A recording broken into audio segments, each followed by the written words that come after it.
Hey guys, Brett Weiss here. Welcome to another video. Are resellers, video game resellers in particular, are they scumbags? Some of them are, sure, but I think most of them probably aren't. I myself am a reseller and I'm not a scumbag, but I do want to talk about a specific type of reselling, a specific occurrence with reselling, specifically catching people slipping. What are the ethics of this? What are the ethics or morals of buying something that someone is selling way too cheaply and then you turning around and making a significant profit on that? Is that unethical? Let's talk about it.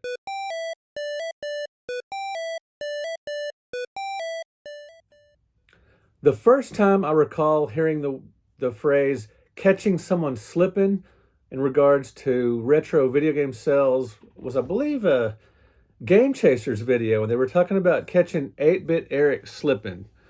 He had passed up some game at a convention or something, and that one of them got, or something like that, and they caught 8-Bit Eric slipping. I think they even did a video about it, or a part of a video about it, or whatever, and it kind of became a catchphrase with them. And I don't really know who coined this phrase, but they perhaps popularized it. I don't know, but anyway, that's the first time I remember it. But you know, if you're a reseller or a collector, it's pretty fun to catch someone slipping.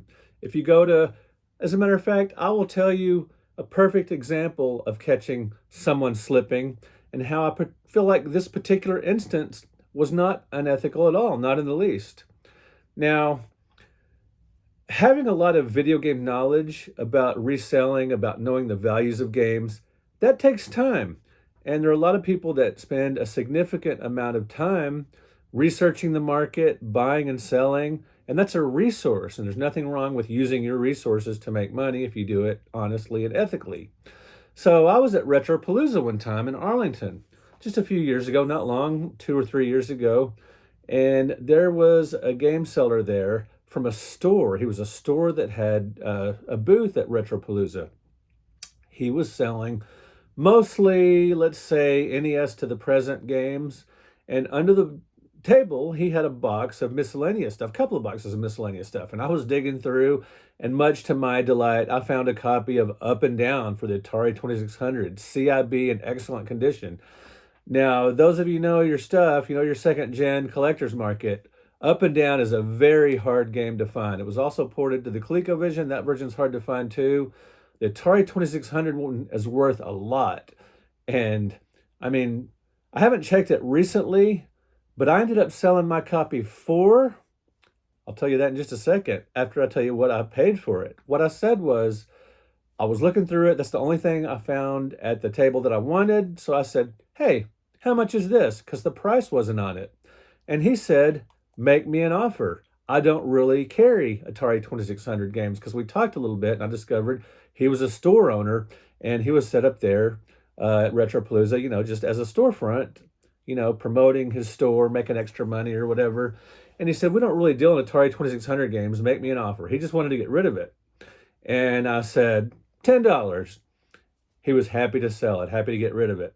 I ended up selling it on eBay. It was somewhere between $250 and $300. I got a really good amount for it because it's a very hard to find game. It's a fun game too, a racer, and perfectly ethical as far as I'm concerned, because he didn't ask me, I don't know, how much is it worth? He wasn't asking me how much is it worth. He wasn't asking me if it was valuable. He just said to make him an offer, that he didn't carry Atari 2600 games. Now, as a store owner, you know, he has, you know, most store owners would have looked it up at that point, but he didn't care. He's just not an Atari 2600 dealer. I bought it for a good price, sold it for an amazing price, and I was very happy with this transaction. And before I sold it, I loaned it to Willie, Arcade USA, for a video. And he mailed it back to me, and he sent me something extra, a little mini arcade. Very nice of Willie, and I suppose kind of nice of me to loan it to him. But Willie's a great guy. Trust the guy, absolutely. And he packed it very securely when he's sending it back. And then I sold it on eBay. Very cool. So it's not, it is ethical, I believe, to, if you catch someone slipping and you buy that game from them and flip it for a good price, to me, that's just fair market, free market capitalism. Nothing wrong with that, as long as it's honest and ethical. And occasionally it happens. You'll catch someone slipping. I've been caught slipping before if I just maybe I had a huge pile of stuff and I was quickly, I'll tell you a moment, I was caught slipping. Now, this was a big mistake by me. I knew better. I found, let's see, a couple of years ago, I found a collection of Super Nintendo games at a garage sale, a console, and a bunch of games. And they were fairly common titles, but desirable titles, including Super Mario 64, the Pac-In title. Now, I just assumed this was the standard release of the game, and I didn't really look at it that closely. I was in a hurry. I was going to go to the Houston Arcade Expo 3-day show over the weekend, and I just didn't have, I was stressed. I was just doing a lot. There was, I had a job and preparing for this convention and dealing with home stuff and everything. And I just quickly pressed this stuff, stuck it out on the table, didn't, I just sleptwalked through the thing. I've done this so many times. Like an idiot, I didn't notice that it was a not for resale Super Mario 64 for the N64, which is crazy because part of my job as a cataloger at Heritage Auctions is to, recognize rare variants and things like that. And holy cow, that just slipped past me, and I just put it out for $30. And somebody told me later, hey, my buddy bought the not for resale Super Mario from you for $30, and I was like, oh my gosh, I can't believe I did that. And it's worth, I don't know, $200 or $300. I don't recall off the top of my head, but it's worth a lot more than $30. And I was like, great. Oh well, caught me slipping, but it turned out to be a great show and it was very profitable, so it worked out great. But anyway, they caught me slipping. So yeah, I think most people get caught slipping at one point or another. Another way to get caught slipping is just to, if you and some friends or at a retro gaming con or a store or something, and you pass up something that's really desirable for cheap and you just didn't see it or something, and someone grabs it out from under you after you've already looked in that section, they caught you slipping. But regardless, it's extremely important as a reseller, as a store owner, to be very knowledgeable about the prices of games, about the resale value, about what you should pay. A lot of stores pay maybe 25% or even 50% of an item if it's a really popular item. If it's an item they know they will turn around very quickly, they might pay as much as 50 or 60%, maybe sometimes even 70%, although that's rare. 50% is usually the most they'll pay, and that's for a really desirable item. For less desirable games, common games that they might gather dust on their shelves for a long time, they might pay pennies on the dollar. But typically for solid stuff, they might pay 25%, and that's perfectly fair. That's ethical.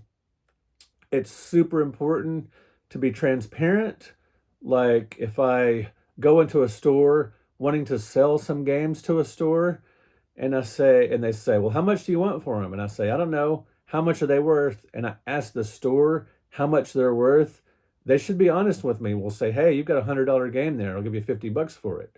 But if the person comes into a store and say, hey, I want to sell these games, and the store just offers them X amount of dollars, and the seller doesn't really have any expectations, hey, that's just, buyer beware, whatever, seller beware. Regardless, it's important to know the price of what you're selling and what you're buying.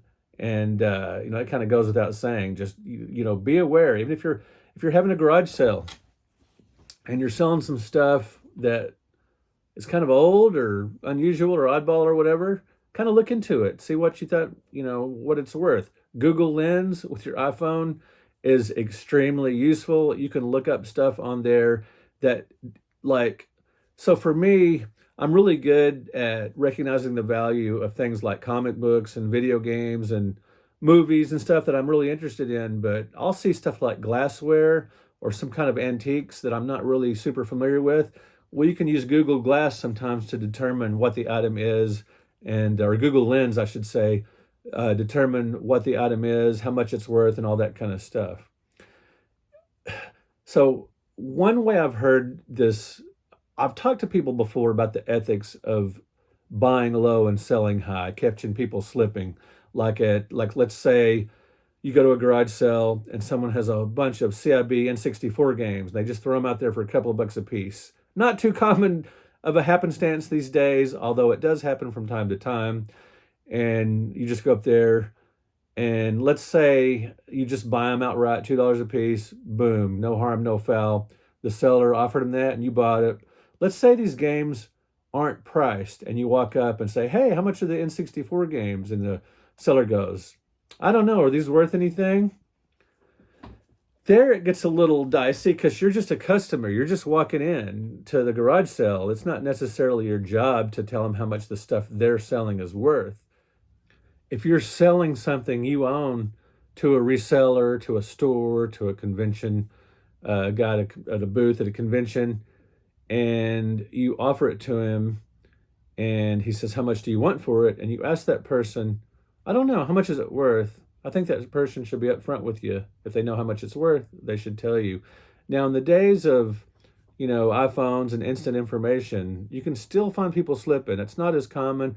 But back in the day, before, you had all this immediately at your fingertips, you could definitely catch people slipping because it was a lot harder to look this stuff up, know how much this stuff is worth. You had to look like in a book or just know somebody that knew something about it, look in a price guide or whatever, or do other types of research. You didn't have the world at your fingertips like we do these days.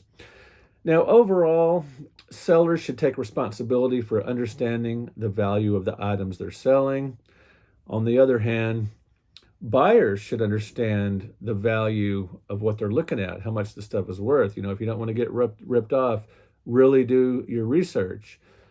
As a seller, if you don't want to get caught slipping, or as a collector, if you don't want to get caught slipping, do your research. Know how much these things are worth. The stuff you're interested in, do your research. Now, there's one more thing I'm going to bring up here, an extreme example. Now, if you go to a garage sale and you buy something, oh wow, a CIB NES game that's worth $100, and they just stuck it out there for $5. Boom! I might even offer them $3 for it, and flip it for $100. Okay, fine. But what if, let's say, you go to a garage sale and you find a rare painting that's worth $100,000. Unlikely scenario, I know, but it does happen. You hear about it in the news sometime. And they have it for $10, but you're an art expert and you know exactly what they have, and it's worth a life-changing amount of money. And in the house you walk up to is just some little, shack, basically, just some little really small frame house, and you can kind of tell they don't have much money or whatever, and they're selling something that's worth a fortune that they have no idea it's worth so much, and you turn around and flip it for $100,000. Maybe it's a good idea, and I think it is. It's an ethical, moral idea to share the wealth, sell it for that amount of money, and remember where you bought this item, and, hey, thanks for that, painting I bought from you a while back. Made quite a bit of money on it. Share the wealth. Maybe kick them a couple $1,000s. You don't have to tell them you sold it for $100,000 necessarily. You don't want to make them feel bad, but just say, hey, that was worth quite a bit. Here's a couple of grand. That would be cool. I think that would be really neat, especially if you sell it for that much. And for a lot of people, that's life-changing money. Someone around my age, that might make them, give them enough money to retire. Younger people, that might give people, them enough money to buy a house or whatever. So yeah. Anyway, the bottom line is, whether you're a buyer or a reseller, try to be ethical, try to be honest in your dealings. If you have an opportunity to buy something on the cheap and turn around and sell it for a good price, that's economics. That's how the wheel turns. That's how, keeps the economy going. Anyway, let me know in the comments what you think about reselling, what you think about catching people slipping. Have you had any instances of scumbag resellers? What about some great resellers, some store chains that you really trust, or some, conventions you've been to where you got some great deals? Let me know in the comments your experiences with buying and reselling. Thank you guys so much for watching. Thank you for liking this video. Daisy thanks you. And just, guys, thanks in general for being awesome. We will talk to you in another video.